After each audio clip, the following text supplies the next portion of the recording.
What happened to 3? Oh, it's coming again.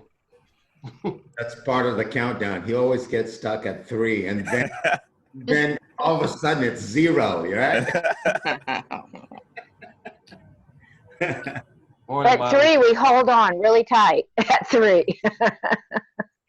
All right, here we go.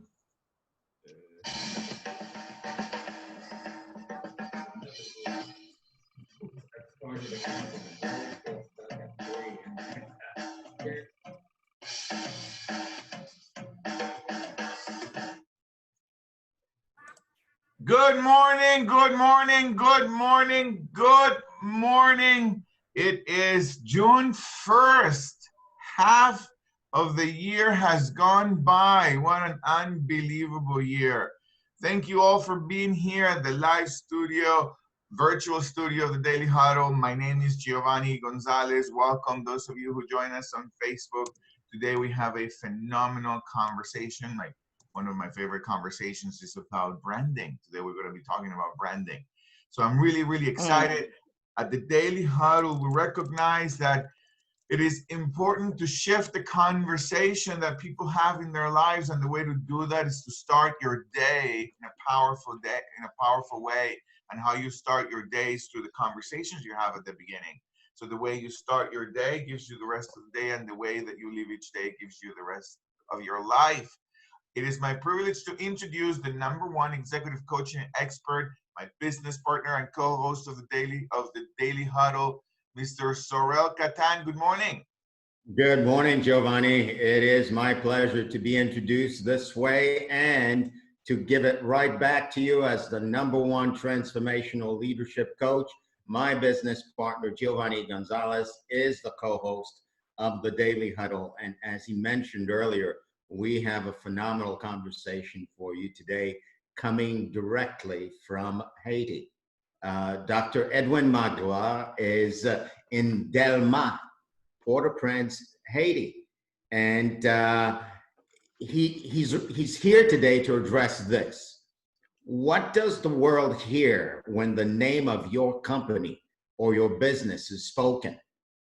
You know, whether your business grows or not, and the rate of growth of your business is 100% dependent on one thing: how your company and your business is known, and that is your brand. And today, Edwin Magloire, Dr. Edwin Magloire is here to say, what can we learn from the big brands? How about growing your business through creativity? Let me tell you a little bit about Dr. Edwin Magloire. Dr. Edwin Magloire is born in Haiti, raised in Haiti, and he is based there. He's known to all of his friends and fans as a Renaissance man whose passion is combining the scientific and creative fields to create change where change is needed. As a medical doctor, he uses the public health campaign approach to deliver health care to hundreds of families at a time. He's also the co-founder of Profil, a startup involved in providing competency-based training to Haitian health professionals. For 3 years, Edwin has been the digital marketing manager at the agency responsible for creative direction, digital marketing strategy, content strategy, email marketing, blogging, SEO, and social media management for one of the biggest brands in Haiti, including Heineken. Currently, his firm, brandpill, offers services such as digital marketing, graphic design, and one-on-one brand strategy consultation in order to help entrepreneurs like you who are listening, whether you're listening on Facebook or here in the studio audience, to help your business go through the process of brand building and brand management. And his international clients, ladies and gentlemen, boasts the Massachusetts Institute of Technology, the Georgia Haitian American Chamber of Commerce, its Bell Initiative, Execufit, and your very own Daily Huddle. Ladies and gentlemen, I give you our dear friend, a Bell Fellow from the 2019 cohort, Dr. Edwin Magloire. Edwin, good morning and welcome. Thank you, Sorrel. Thank you, Giovanni, for inviting me. Thank you all for being here today. And like Sorrel said, I'm Dr. Edwin Magloire, but today we're going to talk about creativity and how it can really fuel your business. Now, it's been proven that creativity is a business driver because it does a lot of things, right? It fuels big ideas inside your company. It challenges your employees' way of thinking. But more importantly, what it does is it opens door to new business opportunities, because it's said that 80% of the return that you get depends on the creative content that you put out there. And this whole fuss about branding is really not complicated. It's really about creating experiences for your customers. And if you don't create the experiences, then you can create memories, and brands are built through memories. So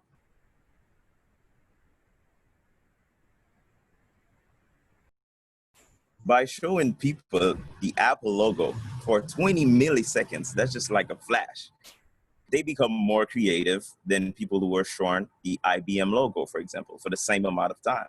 So how does that happen? How does a brand become synonymous with thinking differently in the case of Apple? Or how did Nike become the brand of people who just do it, right? So what they did is they exposed their targets to creative content over and over again through advertising. They crafted their messages in a way that it creates a special and unique space inside our head for them. You know, it's just top of mind, but we're going to call that space a brand room. And that's my definition of brand room. Branding is just like a conscious effort to find and use the unique key that unlocks the brand room we have in the mind of our target. And what's gonna be able to help us tune inside their mind is really creativity.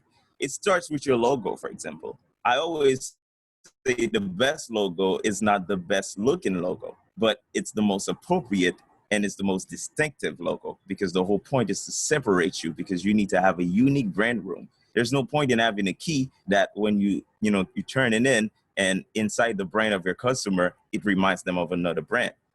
So your logo needs to be so distinctive that there's no, oh, it reminds me of X other brand, right? So when you enter that brand room, you get to add all the positive associations that you want over and over again. And that's what creates the brand love. And that's the gist of brand building. That's how brands are built, right? Now, Apple, Heineken, Obama, how did they convince us to buy their brand? By telling us the same message, which is their brand positioning, over and over again through different stories and different ways of telling stories. Now, I want to talk a little about stories. Why can't you remember where you left your wallet, but you can remember the movie Coming to America line for line, for example? The difference is your wallet isn't a story. And how do you finally remember where you left it? By retracing your steps inside your head. In other words, by telling yourself a story about your wallet. And as a species, our universal language is story. We speak story. And the value of your brand depends on the quality of the stories it tells, right? So the logo and the brand identity is only the first step. So we need to ask ourselves, what other stories can we tell about our businesses? For certain brands, putting out an annual report is a story. People rarely read them or even open them, but it tells the story that the brand is transparent enough and that the brand is genuine as well. We need to figure out what are the key messages that we want to tell about our brands over and over again. And that's where you might rely on a brand strategist to work on a brand positioning statement, something that is strong, something that is unique that none of your competitors can say. But once you have the messages, you need to figure out the best way to convey them creatively. Who doesn't remember the have a break out of a Kit Kat combo jingle? Or the even more popular one, give me a break, give me a break, give me a break. So it's through the repetition and through music, really, that because Kit Kat did not give you a break. They did not give your ears any break. because they kept repeating the message over and over again. And, you know, the positive associations of that moment, of that joy, joys that people have in the commercial became associated with Kit Kat itself. Now, like I said, I had the privilege of working for Brana Heineken. It's a large organization, like 85,000 employees, and 1,500 of them are marketers. So they are the only companies that have won the award for Creative Marketer of the Year twice. And according to their executives, and I'm quoting here, part of the company's DNA is to look to creativity to drive engagement with customers, right? So what they're always trying to generate when they do content is talkability. Now, talkability is currency. It's more important than money, because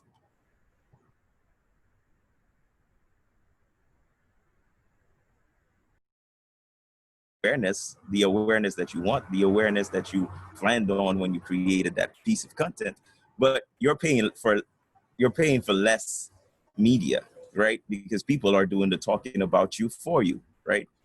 In the past, we used to keep repeating the same promotions over and over again in terms of commercial, you know, like 50% discount, or these are my prices, and etc.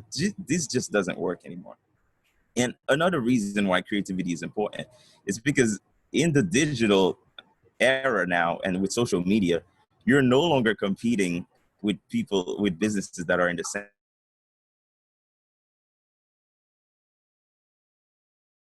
competing with people's attention. You're competing with celebrities. You're competing with the latest beef 50 Cent has gotten into.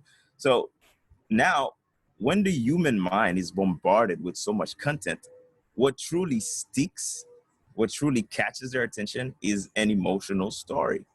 So I'm going to give you a list of actionable steps that you can do in order to leverage that creativity. First of all, you can write a Super Bowl ad, right? And no, I'm not asking you to pay $5,000 for ad placement during the Super Bowl halftime. What I'm telling you is, think as if you had that budget.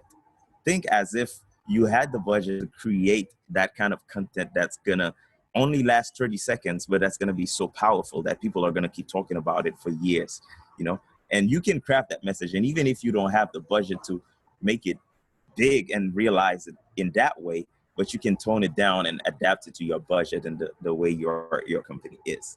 So just, it's like Nike said it, just do it. Just write a script, hire a marketer to help you with that.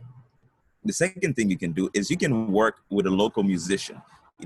You might not have the number of John Legend, right? But there are local musicians that you can count on, composers that you can work with to create a jingle or just a sound bed for your brand. Like what Giovanni has at the beginning of the Daily Huddle, the drum, that's branding, and that's using creativity, and that sticks to people's mind. That's what people remember. So that's it.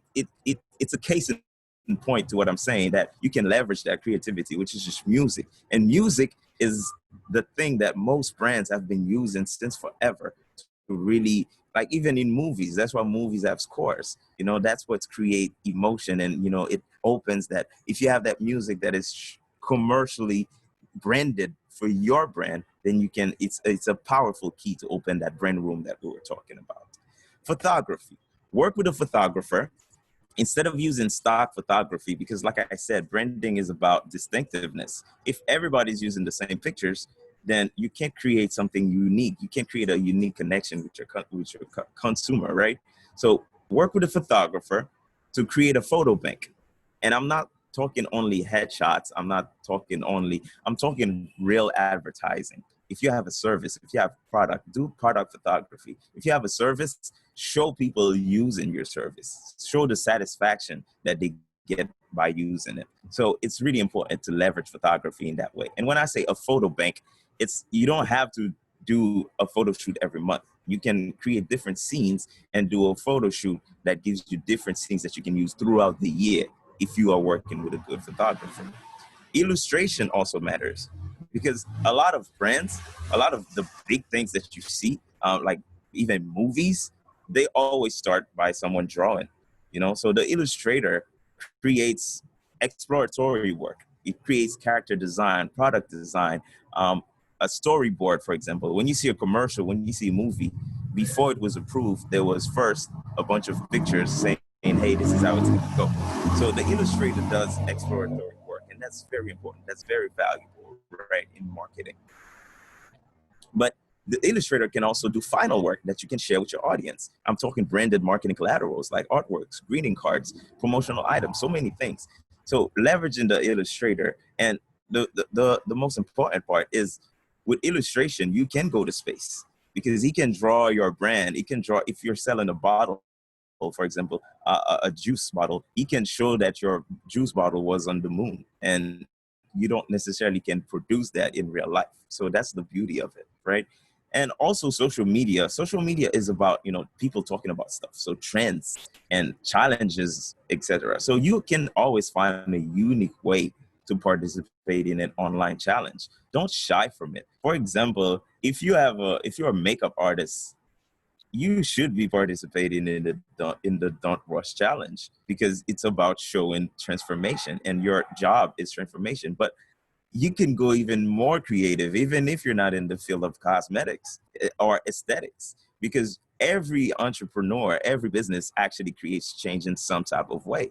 So if you can illustrate the change, the point A that your customer was in before they started using your service or product, and the point B that they got to because they referred to you, because they reached out to you, then it's also a Don't Rush Challenge. So you can find creative ways of leveraging. And that's why you can still be unique even when you jump in on the trend, right? Another thing you could do is use humor. Be funny in your communication. You don't have to be offensive, because a lot of humor is offensive nowadays, but if you can be funny and create some type of inside joke for your fans, for your customers, then it's gonna create more relation, more connection, because we relate to people that we laugh with, right? And we can also, and that's just an exercise. I always think about the greatest creative person that I know, and I'm like, okay, if I had access to that person, what type of commercial, what kind of advertising would I do with him? So just imagine if Michael Jackson was still alive and you met him today and he was like, all right, I'm gonna do something for you. What do you want me to do? Do you have that idea that, okay, I want him to do X, Y, Z for my brand? And the beauty of it is, if you have that idea, you're gonna find people who are similar. You're gonna find other type of artists that you can leverage to create something unique for your brand, for your fans. So to wrap this all up, even if you're using ads, even if you have a client database or CRM, you're targeting these people. But what's really gonna catch people's attention and create the kind of connection that's really gonna give you access to that brand room whenever you have it, it's creativity that you imbue in your marketing, right?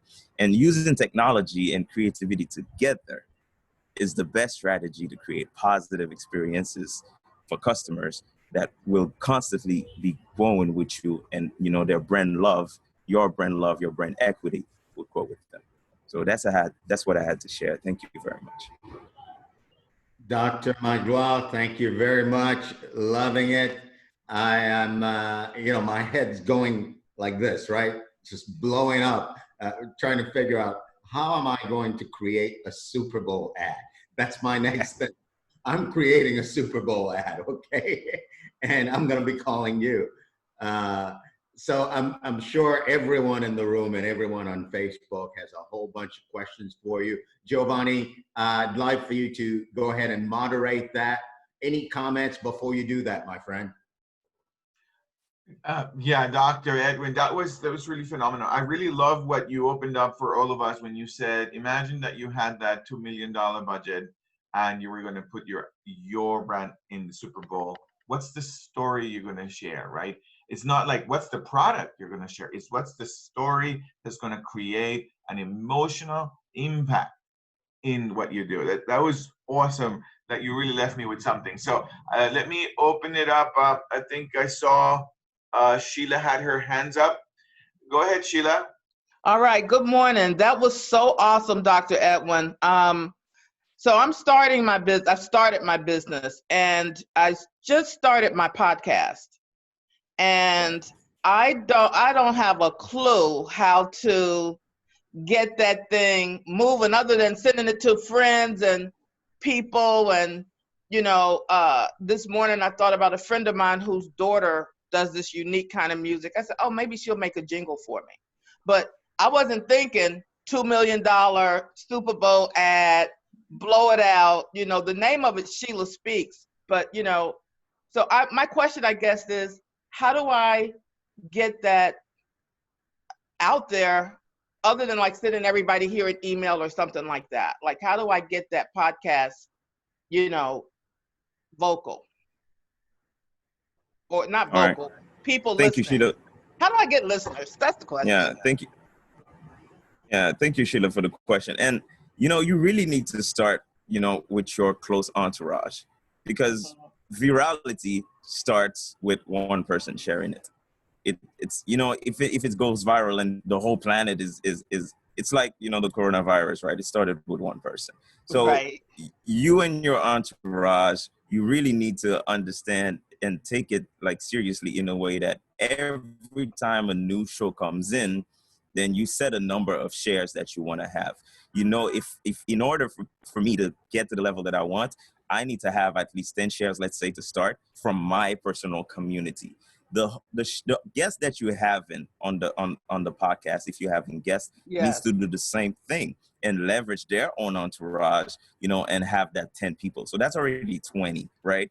Now, and that's the beauty of coming up with creativity, because that person who's going to do the music of your podcast is going to want people to hear their music. So they're going to feel like, oh, I'm part of this journey as well. And they're going to start sharing it with other people as well. So that's 30 people, right? And those 30 people are going to start sharing it everywhere as well. Really So it's going to create some type of avalanche, is going to keep going, right? So that's how you do it. And of course, you want to create a newsletter because, you know, there are ways to automate this type of marketing. But, you know, it really starts organically. It really starts with people, because one thing that is important, a lot of people, for example, they always invite their friends to like pages. I never advise for that, because if you don't know that they already have that kind of need in their life, then it's just a click, right? Yeah. They just like it, and Yeah. there's no engagement.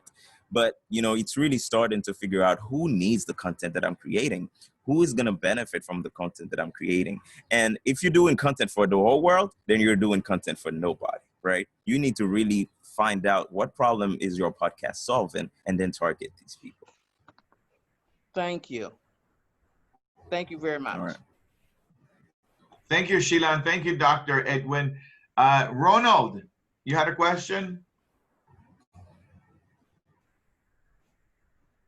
Yeah, I need to unmute. Thank you, Dr. Magloire. This is fantastic work. Fantastic work. One question I had, and I think you hit it really hard by saying you need to contact a brand strategist. We all knew that there was marketer, people go to school and study marketing and all that. So it looks like this marketing position is shifting to brand strategist, and I like that name. What is a good quality of a brand strategist, and how do you find a good brand strategist? Okay, and I really think you already answered the question. You said a lot of people went to school to study marketing, right? And, you know, it's shifting. Well, experience is what gives that, you know, flexibility to know what to do with all type of brands. It really, they don't teach that at school for the reason that, you know, everything changes. Let's take COVID-19.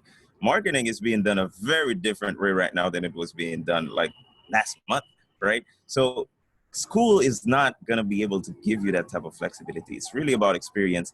I haven't managed brands before. So it's really, for example, for myself, I haven't worked at an agency who had multiple brands, like 10 to 20 brands, you know, and it gives you that flexibility. You know how to deal with categories, you know how to do food and beverages, you know how to do services, you know how to do insurance companies, and etc. So it's really experience. And you're gonna know it once you start talking to the person. And, you know, if it's a lot of jargon, a lot of terminology, cost per click, CPA, you know, you might be on the fence on that. But once the person tells you, you know, what's really matters is traction, you know, getting people talking about your product, and, you know, that's going to increase your market share with time, then you can understand that the person has done that before, and it can really adapt their experiences, or come up, if they're really a creative thinker, come up with new experiences for your brand specifically. Because we can't apply generic marketing to brands. That would be a contradiction. So it's really about having conversations, you know, someone who offers you a free consultation, a 30 minutes free consultation, and really, it's not really about, you know, setting up the prices and etc. It's really about finding out what your brand is about, what your story is. And, you know, that's really how you can gauge the level of easiness of the brand strategist, right? It's really about having experience with managing brands. To me, it comes down to experience. Thank you, Dr. Edwin. Thank you, Ron, for the question. Lori K, do you have a question? I do. Great talk. I really appreciated everything you had to say there. And you did mention about photography, and of course that caught my ears as a photographer. One of the things you talked about was getting enough different pictures that they can spread them out throughout the year. One of the things that I do with my clients is when we talk about, I create a negative space for text, so they can create memes, they can create slides on their websites, and do a variation of backgrounds. Can you tell me more about, when you talked about that, what you meant by that? Because I'd like to kind of know from your perspective what that is giving to the client.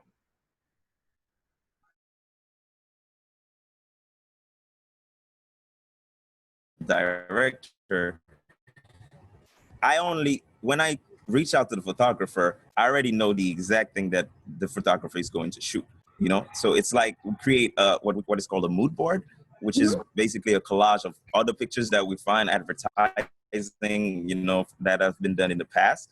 So we create that, and what it does is the photographer and the client as well, the client can also say, that I don't like that, or I like that, or this is exactly what I want for my brand. And with the mood board, and there's also a shot list. So we write the shot list. We know that, okay, we want a picture of a man holding the beer inside his car, for example, just to talk about corporate responsibility, that you're not supposed to drink and drive. So we already have the content, really. And that's, again, the role of the strategist. He needs to understand that the creativity needs to go somewhere. The creativity needs to respond to the strategy. And that's why I don't do any brand execution unless I do brand strategy sessions with my clients. Good. Thank you. Whether they reach out for a logo, whether they reach out for social media management, I have to first sit down and figure, then we delve into the execution. Great. I always like it when I'm working with brand strategists. When I get those emails that say exactly what the client needs, it's awesome. But I also really love working with my clients about what their brand is, because a lot of times they come in and don't have a brand strategist. But getting clear with what they want that image to say is really, really important to me, and giving them as many ways of being able to use those photos as they can. So that's really helpful, and I love the idea of having the extra pictures that are not, you know, stock images. It does make a difference. So thanks for sharing that. Thank you, Lori K. Well, it is 9:30, so we are at the top of the half an hour. We had two more questions up in the on queue. Sorrel, what would you like to do? Well, there's only one Dr. Magloire, and there's only now. What time is it, Gio? It's right now. Exactly. So let's take a question from Karina, then Adriana, then Andrea, and then we'll close it after that. Very good. Go ahead, Karina. Hi. Well, first of all, I just really appreciated all of the different angles that you shared, and I found it really encouraging. And my question is, I'm actually meeting with the strategist today about an advertising campaign. And I wanted to say, what in your opinion do you think is the do you think that Facebook ads are still a good place for getting? I have videos and I have you know, a whole lot of stuff that you talked about that's in place. And do you still think that Facebook ads are a great place to be, or do you think there's another place that's better? I think the traditional concept of marketing mix is still alive today. I don't believe you should put your eggs in one basket. I think, you know, the same way, you know, it was the 4 Ps, you had to focus on the 4 Ps. I think in your marketing, there are 19 channels that you can use, and I think all of them should be leveraged. Of course, there's some prioritization that has to be done. You're not gonna invest, you know, because you're unless you have an agency doing all that for you, you're gonna be overwhelmed. But I think you should be, of course, prioritize, know exactly where you need to be. Or am I gonna be on Twitter? Am I gonna be on Facebook? But especially when you're small, sometimes you can't do both. You can't do everything. But I think there are 19 channels that every business should leverage. And that includes writing blogs, that include email marketing. And I think Facebook, even though it's giving less return than it used to, at least it's created awareness and you know, brand equity. So it's still necessary to have it. You're not gonna spend your whole budget on it, but I do think it's important to have a presence on this. Mm-hmm. What would you say would be another one that's priority? Oh, definitely email. Me personally, if I only have one last arrow and I need to shoot it, I go for email marketing. Great. Okay, thank you. All right. Excellent. Thank you, Corina. Andrea. Dr. Edwin, thank you so much for this information. A little bit of me, I've been in advertising and marketing for 22 years. So my question is formed into what tools, from your perspective, for us small business owners, could you give to us about the importance of separating your company brand and your personal brand? Because it's different, right? You have your company and what you're selling as a product is one thing, and you as a person are other things. So do you see any importance of separating them? Any tools for us to think about that? Okay, well, when it comes to personal branding and business branding, when you're a small business, you don't have the choice. You can't separate them, really. I mean, when you're a big corporation and you have thousands of employees or hundreds of employees, then it makes sense, because then, you know, the legal aspect becomes a little bit more delicate and etc. But when you're a startup and when you have a small business, you're the face of the company. So it's really important to leverage everything that you have. And one of the things that you have is your presence, your personal story. Why did you start the brand? What pushed you to create it? So I don't think personal branding should be separated from a small business, right? I think, on the contrary, you need to leverage your personal branding to, you know, ease into the brand equity. Because, like I said, we all have friends. We all have people that we grew up with, childhood friends, and etc. Brands don't have that. The brands are born when you decide that they're born. So it's important to use everything that you have. So why not bring everything that you had before you created the brand and, you know, make it work for the brand? Yeah, thank you very much. Yeah. Well, that was great. Adriana, I saw that you had your hands up before. Now I don't see it up. Do you still have a question? Or we're good? Yes, I do. Yes, I do. Thank you for your contribution to the group. Thank you for your contribution to the world. My question is, I don't have $2-3 million for that ad, and I don't want to do a mediocre copy. So I think what I want to do is to see the best ads out there to know what to follow. What will be your suggestion? What kind of ads from Super Bowl I should see? That's it. Well, there are many websites who kind of like are archives. They really like archivals of all the advertising that was done before, and that's one of the daily readings that I do all the when I wake up in the morning. I go on these websites and I look at ads. I spend hours just looking at ads, and How about I send you guys the list of, you know, all these websites, because I just have them bookmarked. I don't have anyone in mind right now. How about I send you guys a list, and you can you know, in your free time, you can look at all of them. That is perfect. That is Thank you. Great. Yes, thank you so much. And also send us the list of the 19 channels that you were talking about.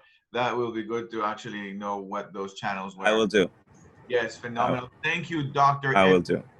You have Good deal. Giovanni, I'd love to acknowledge a few people who tuned in to support not only Dr. Magloire, but to support the movement that he's a part of. And that movement is that in our lifetime, meaning your lifetime, we are standing that Haiti is a developed nation. Ronald Setut, who is the head of the Bell Initiative, which is that initiative that's standing on the shoulders of entrepreneurs based in Haiti to cause that miracle, is with us. I want to acknowledge Ronald. And other fellows of the Bell Initiative, Alce Peterson, Raul Amicial, as well as Edwin Magloire himself are here. Gentlemen, I acknowledge your courage, I acknowledge your resolve and your commitment to something bigger than yourself. You stand for your country, you stand for the people around you, and you're doing so in the face of extraordinary, quote unquote, circumstances. You are my heroes.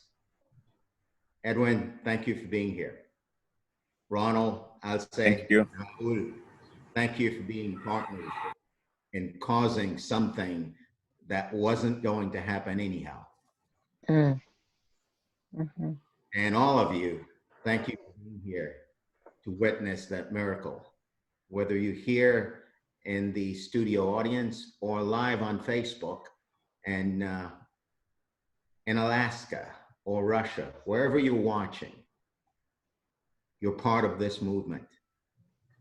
And thank you for being a part of it. Giovanni, take us home, brother. very good. Thank you, Sorrel. And you know, it's something I was present. I want to say real quick, the human capital, the mind, the creativity that you have brought to the Daily Huddle from Haiti is unbelievable, phenomenal. It's just, I just wanted to say that it's just inspiring human beings every single time they get a chance to be here at the Daily Huddle. Thank you for bringing Haiti to the Daily Huddle, Sorrel. Really, I'm just inspired by who you are and who all of you are, seeing Haiti as a developed nation. Thank you, Dr. Edwin, for being here. You really have expanded my brain. You have challenged all of us, and I feel bigger and smaller at the same time. Thank you, all of you, for being here. This is phenomenal. Dr. Edwin, your last word, and then we go home. All right. Well, my last words is always thank you for having me. And I'm at your disposal if you want to delve deeper into leveraging creativity or anything marketing, really. But I really want everybody to just live with this.